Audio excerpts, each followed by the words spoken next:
H1B visa stamping కోసం America నుంచి భారత్కు వచ్చిన వారు ఇప్పుడు ఇక్కడే చిక్కుకునిపోయారు. ఫ్లైట్స్ రద్దు, వీసా స్టాంప్ లేదు, అమెరికాకు తిరిగి వెళ్లే మార్గం లేదు.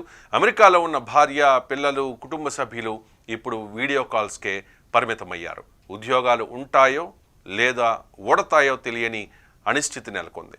ఢిల్లీలోని అమెరికా రాయబార కార్యాలయం ఒక కీలకమైన ప్రకటన చేసింది. పాత అపాయింట్మెంట్ తేదీలకు కాన్సులేట్కు రావద్దని స్పష్టం చేసింది. ఈమెయిల్ ద్వారా కొత్త తేదీ తెలియచేస్తామని తెలిపింది. అంటే పాత తేదీలతో వచ్చిన వారిని కాన్సులేట్లోకి కూడా అనుమతించబోరన్నమాట. ఇదే అంశం వీసాదారుల్లో తీవ్ర ఆగ్రహానికి కారణమవుతోంది. వాషింగ్టన్ పోస్ట్ కథనం ప్రకారం డిసెంబర్ 15 నుంచి 26 మధ్య అపాయింట్మెంట్లను హఠాత్తుగా రీషెడ్యూల్ చేశారు.